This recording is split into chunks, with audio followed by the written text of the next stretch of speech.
It was one of those calm, sunny Saturday afternoons where time feels slower, and the only sound you hear is the gentle rustle of leaves in the wind.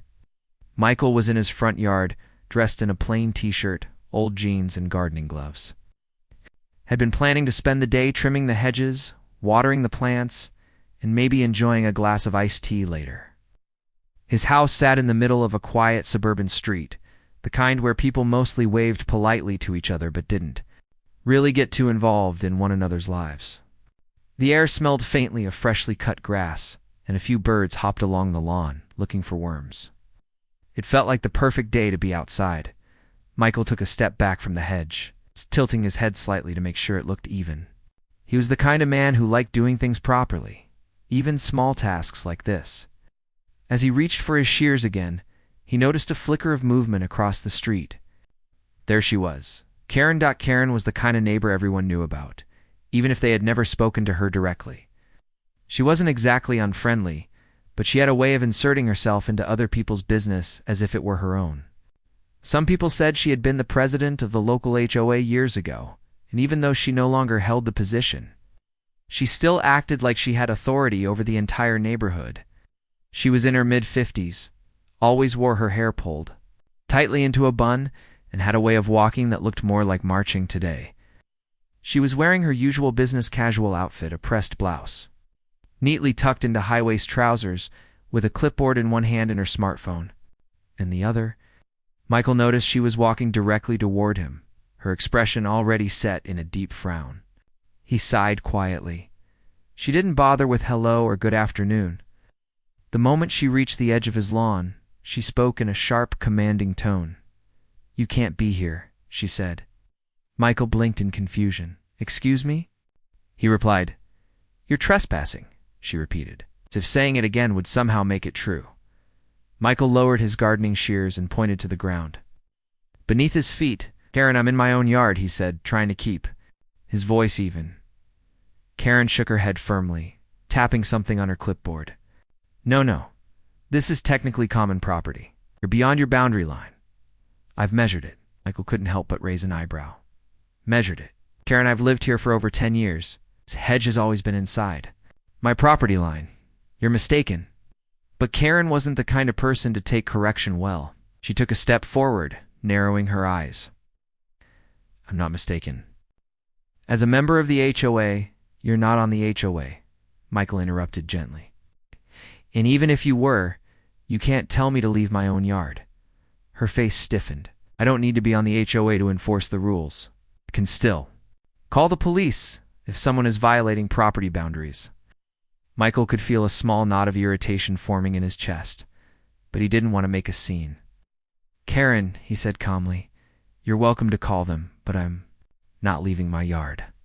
Karen's lips tightened into a thin line, and she looked around as if to find backup. A few houses away, curtains moved slightly. People were watching. This wasn't unusual. Whenever Karen got into one of her neighborhood disputes, it tended to become a little spectacle. She leaned closer now, her shadow falling across Michael's shoes. "You're making a mistake," she said in a low, warning tone. "I can make this very uncomfortable for you." Michael almost laughed at the irony. He knew something she didn't. He knew that she was already standing in a place she might soon wish she hadn't. But for now, he just kept his voice steady. "I'm just trimming my hedge, Karen, that's all." Karen straightened her posture, pulling out her phone. "All right then, I'm calling this in." She started tapping quickly on her screen. Michael went back to his hedge, not because he didn't care, but because he knew this was going nowhere. He was used to this sort of petty drama from people who didn't really know who they were dealing with. He wasn't just some random guy in a t-shirt and jeans, and if this went much further, Karen was about to find that out the hard way. The air felt slightly heavier now. Somewhere behind the garage, Michael knew there were eyes watching, always. Alert, always ready. But he didn't turn his head toward them, not yet. Decided to let the scene play out a little longer. Karen's voice rose again, this time louder, perhaps for the benefit of the watching neighbors. "You can't just ignore me, Michael. I'm telling you, you have no right to be standing there." He looked at her and spoke quietly, almost kindly. "Karen, I think you've gotten this all wrong." But she was already too deep into her own version of the story to listen. And that was when Michael knew this afternoon, which was supposed to be peaceful and uneventful, was about to become one of the most talked about moments in the neighborhood for years to come. Karen's eyes were locked on Michael like a hawk spotting something it didn't approve of. She had her phone in one hand and that clipboard clutched in the other like it was a weapon. Michael could tell she had no plans to drop this argument anytime soon. The quiet, breezy Saturday air had been replaced by the sharp edge of tension. Even the birds that had been hopping around earlier seemed to have disappeared, leaving the streets strangely still. Karen took another step forward, the heels of her shoes pressing into Michael's freshly cut grass without hesitation. "I've told you once, Michael, and I'll tell you again, you are on land that doesn't belong to you." She spoke each word slowly, as though she was a teacher scolding a child. Michael set down the hedge trimmer, resting it carefully against the fence. "Karen," he said evenly, "you've got the wrong idea. This is my property. I've got the documents to prove it. I've paid taxes on it for years. The hedge, the lawn, the soil under your feet, it's mine." Karen shook her head with a smile that wasn't really a smile at all. "Property disputes are complicated," she said, her voice dripping with condescension. "You might think it's yours, but I've been talking to people.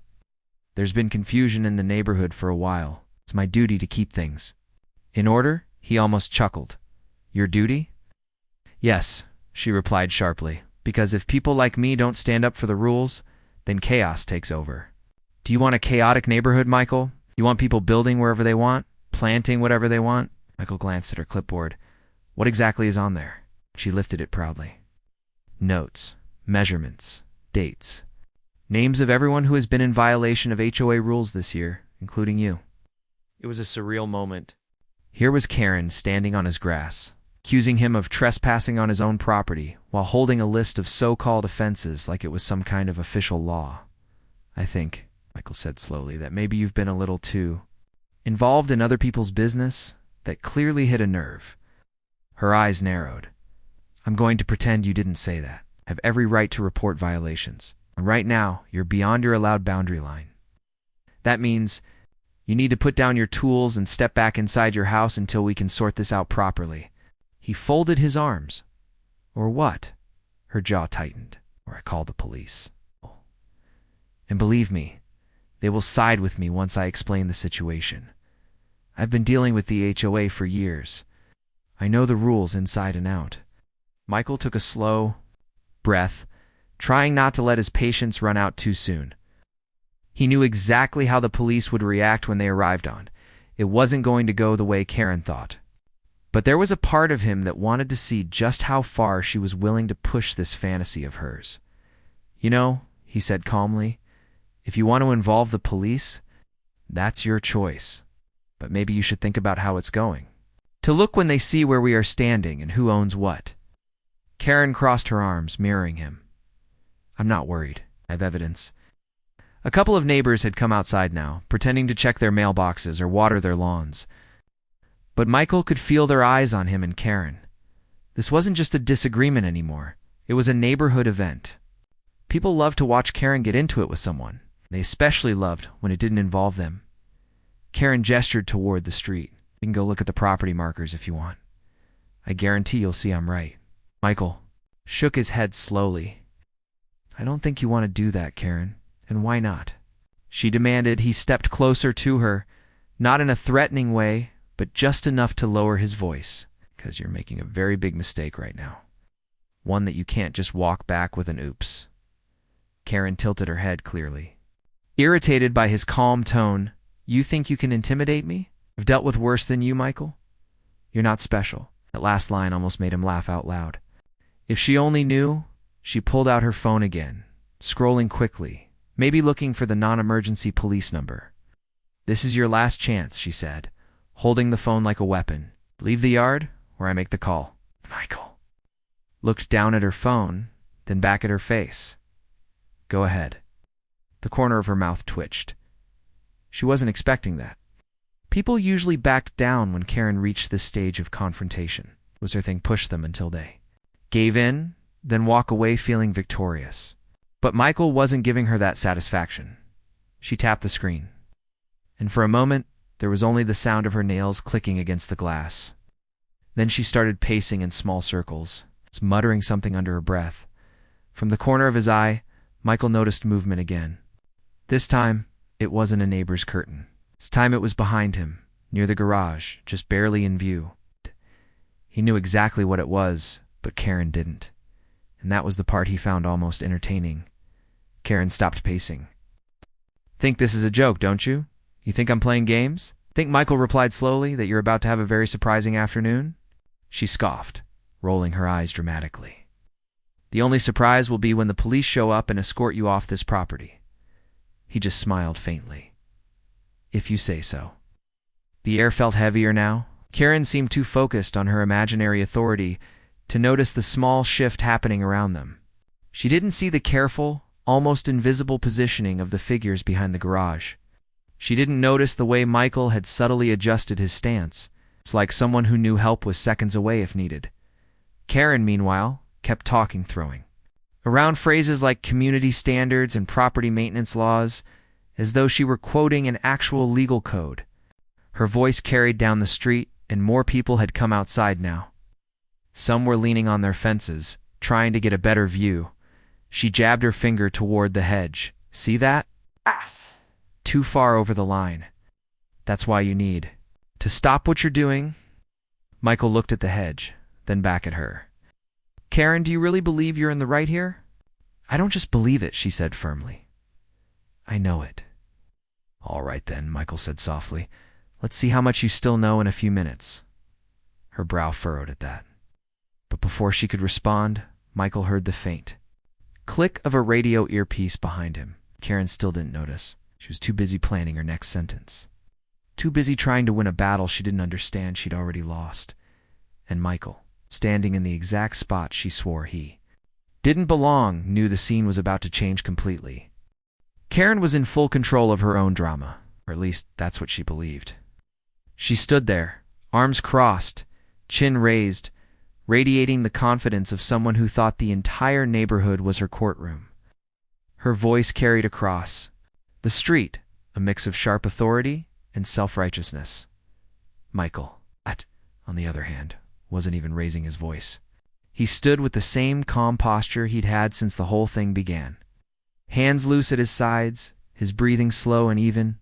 He looked like a man trimming his hedge, not a man facing down a furious neighbor threatening to call the police. But inside, he knew something Karen didn't, and that secret was about to walk right into the scene. The moment began quietly. No shouting, no dramatic sound effects, just the faint creak of a side gate, the soft scuff of polished shoes against pavement, and the quiet, efficient movement of two men stepping into the open. They came from behind the garage, their presence deliberate but unhurried. Both were tall, broad-shouldered, and dressed in perfectly fitted dark suits despite the warmth of the afternoon. Crisp white shirts, dark ties, polished shoes that didn't seem to catch a speck of dust. Sunglasses covered their eyes, but their heads turned slightly as they scanned the space around them. They didn't need to raise their voices. Everything about them already said they were in control. One had an earpiece curling discreetly into his right ear, the wire disappearing under his collar. His lips moved slightly as he spoke into a microphone. Near his cuff, his voice so low it was more like a vibration than a sound. The other man's hands rested loosely in front of him, one holding a small black folder. They weren't rushing toward anyone, but they weren't here for casual conversation either. Karen didn't notice them right away. She was still too focused on her speech about property boundaries and HOA regulations. But as Michael's eyes shifted just slightly to the left, she followed his gaze. That's when she saw them. At first, her face showed confusion. Her brain couldn't quite connect the image of two suited men appearing from nowhere with the little backyard dispute. She thought she was running. "Who are they?" she asked, her voice faltering for the first time that afternoon. Michael didn't answer immediately. Instead, one of the suited men stepped forward, his polished shoes making the faintest tap against the driveway. "Ma'am," he said in a calm, steady tone, "I'm going to ask you to take 2 steps back." The way he spoke wasn't aggressive, but it carried weight. It's the kind of weight that made it clear it wasn't a suggestion. Karen's eyes darted between Michael and the stranger. "Excuse me?" Who are you? The second suited man took a slow, measured step forward. His eyes hidden behind the sunglasses, focused on Karen. He spoke quietly into his wrist, his voice carrying a code like, "Rhythm Eagle secure. Local contact escalating, requesting perimeter watch." Karen's lips parted slightly. What? What is this?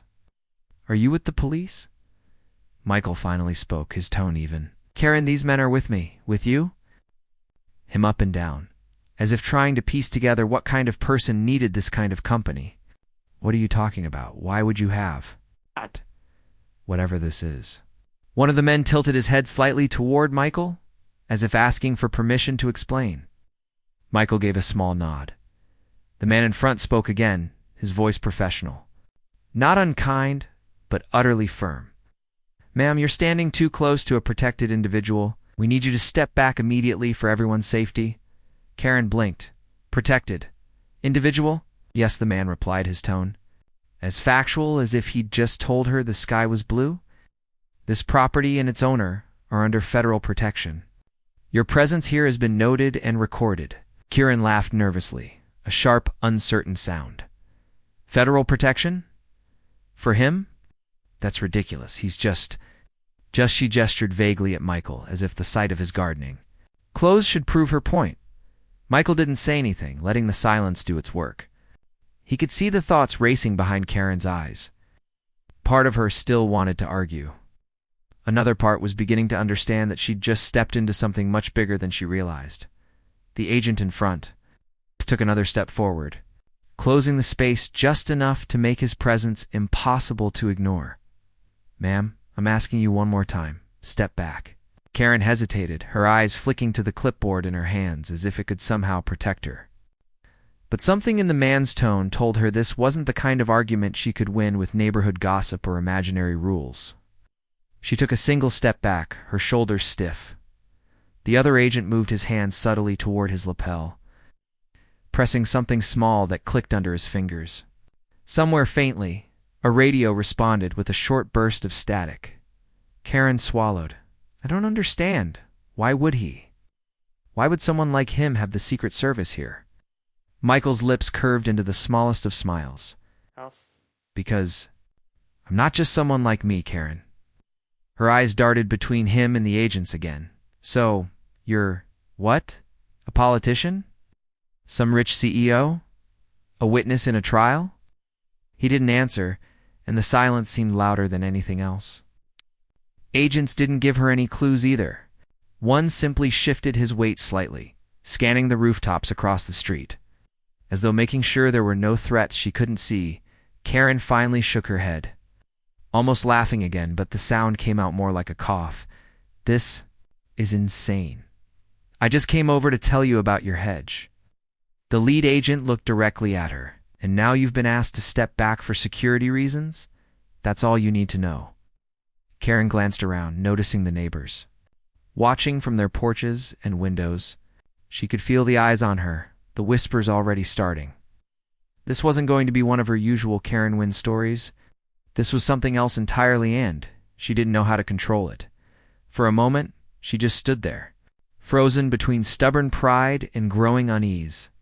And Michael, standing exactly where she had told him not to, knew she was finally realizing that she'd made a mistake. What she didn't know was that this moment, these two silent men in suits, stepping out from nowhere was only the beginning of her real surprise. Karen's breath came out in short, uneven bursts, though she tried to hide it. Her hands tightened around her clipboard until her knuckles turned pale. She stood there, still in Michael's yard, but it was clear the balance of control had shifted. Completely. The two suited men weren't just there to help him, they were there for him.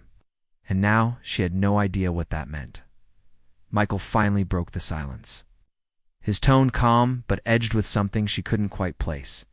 Karen, you've been telling me for the last 15 minutes that I don't belong here.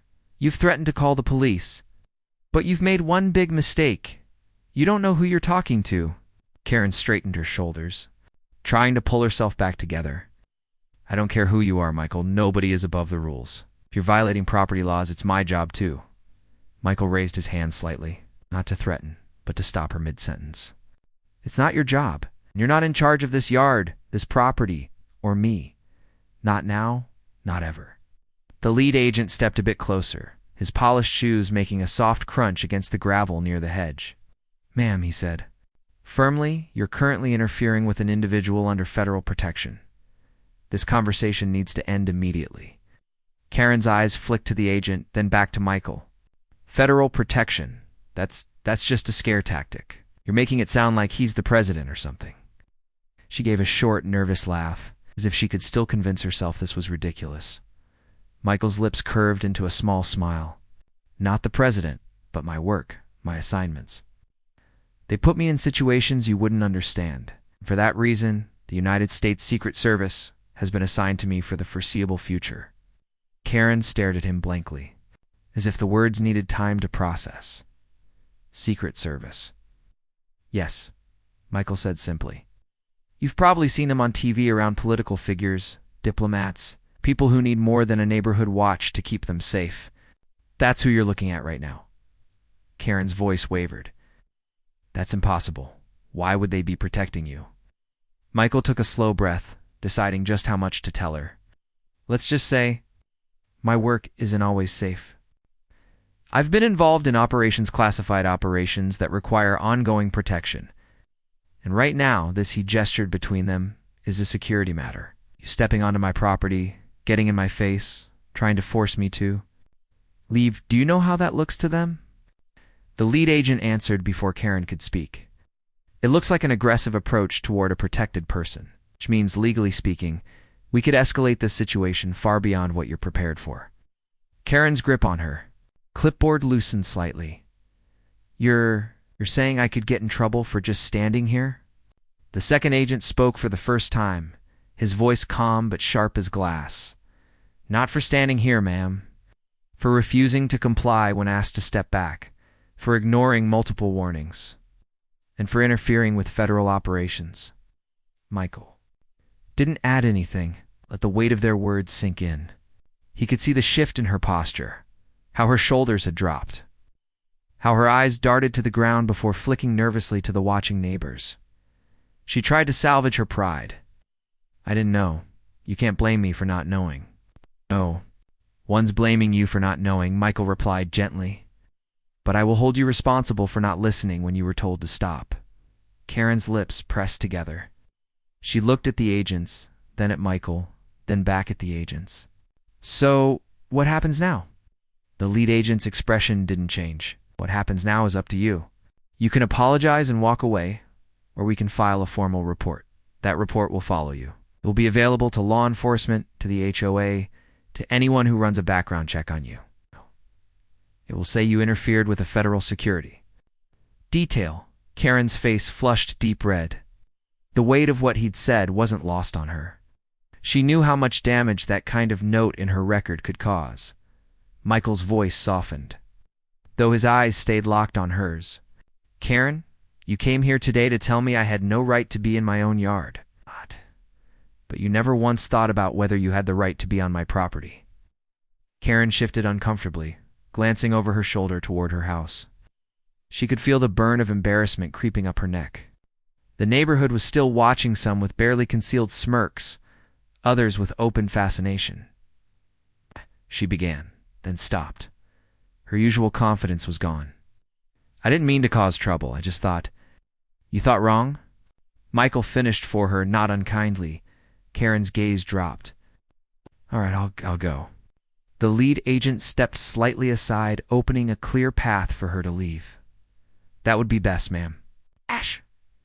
She hesitated for just a moment longer, then mumbled something that might have been sorry, and turned on her heel. Back toward her house, her steps fast but stiff, the clipboard hanging limply at her side as she reached her driveway. Michael called out, not loudly, but enough for her to hear. Karen. She turned, her expression wary. Next time, he said, maybe knock before you come into someone's yard. And maybe think twice before assuming you know everything about the person you're talking to. She didn't reply. She just kept walking until her front door closed behind her. The agents remained in place for a few seconds longer, their eyes scanning the street, before one gave Michael a subtle nod. Perimeter secure, the lead agent murmured into his earpiece. Michael simply picked up his hedge trimmer again, the corners of his mouth curling into a faint smile. The breeze returned, the birds started to reappear, and the street felt quiet once more. But Michael knew this wasn't the last time Karen would think twice before confronting him or anyone again. And for the first time all afternoon, felt the peace he'd been enjoying before Karen showed up settle back over his yard like it had never left. The street felt different after that day, as if the air itself had absorbed what happened between Michael and Karen. It wasn't just about a hedge anymore, it had become a story, one of those neighborhood tales that people retold with lowered voices and raised eyebrows. Even though no one had been shouting by the end, the scene had left an invisible mark. The very next morning, Michael noticed the difference. Usually weekends in his neighborhood started with the same predictable pattern: lawn mowers starting up early, dogs barking at passing joggers, kids riding their bikes in noisy circles. But that Sunday, it was quieter. There was a strange sort of politeness in the air. When Michael stepped out to collect his newspaper, the neighbor 2 doors down gave him a small nod and a smile. Another man across the street, who usually just gave a quick wave, actually called out, "Morning, Michael," as if trying to make sure there was no awkwardness between them. Michael returned the greetings, his tone warm but reserved. He knew the friendliness wasn't sudden affectionate, it was curiosity. Everyone wanted to know exactly what had happened, but no one came to ask him directly. Instead, they seemed to be circling around the story like cautious animals around a campfire. He could feel the glances, some subtle, some not so much when he was out front.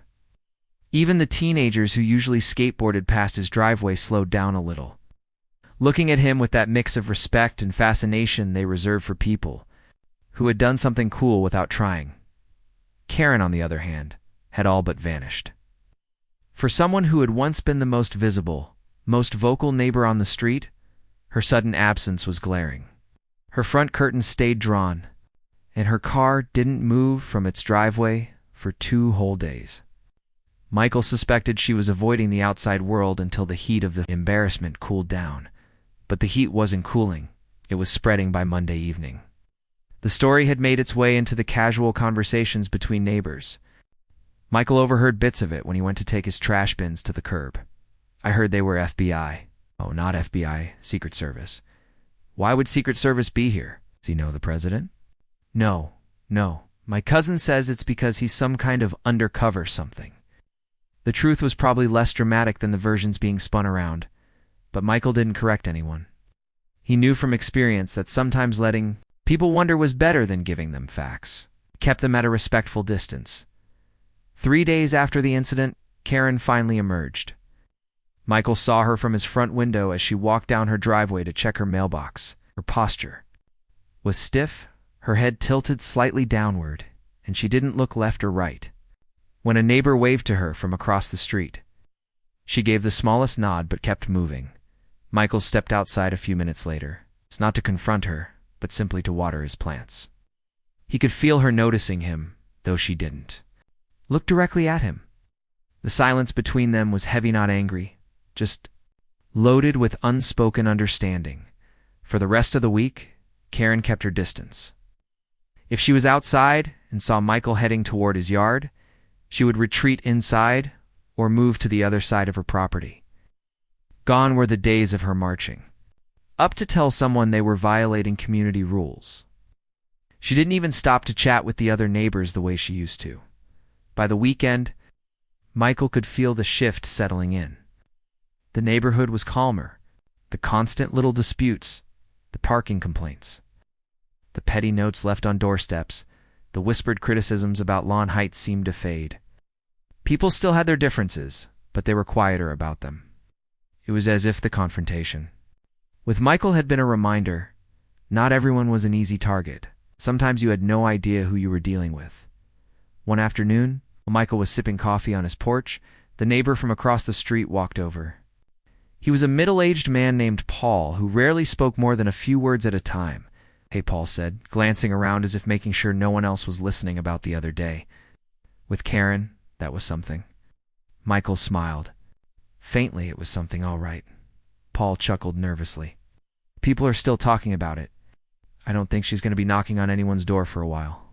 "That might be good for everyone," Michael said lightly. Paul hesitated. He was clearly tempted to ask more about the agents, but he seemed to think better of it. Instead, he nodded, gave a short wave, "Okay," and crossed back to his side of the street. The rest of the summer carried on without incident. Michael went back to tending his garden, enjoying his afternoons outside without interruptions. The agents were still there, of course, always in the background, always watchful. They didn't interfere with his daily life, but their presence was a quiet, constant reminder of the reality beneath the calm suburban surface. Every now and then, he would catch a glimpse of Karen from a distance. Sometimes she was in her backyard, sometimes walking to her car. They never exchanged more than a polite nod, but that was fine with him. The absence of her interference was all the apology he needed, and though Michael never intended to humiliate her, he couldn't deny that her retreat had brought an unexpected peace to the neighborhood. It was as if everyone had collectively agreed to keep their own business to themselves a little more. Months later, long after the story had lost some of its freshness, people still remembered. It had become one of those moments that shaped the quiet rules of the street, not the rules in the HOA handbook, but the unspoken rules. Rules like, don't start fights you can't win. You never underestimate the person across the hedge from you. Michael never told anyone the full story of why the Secret Service was there, and no one asked him directly again. The mystery was enough. It kept things peaceful, and on sunny afternoons, when he stood in his yard trimming the hedge, he sometimes caught a neighbor looking over, curiosity in their eyes, but now they always looked away quickly, a little smile on their face as if they knew they were standing in a street where one man's quiet life had turned into a story worth remembering.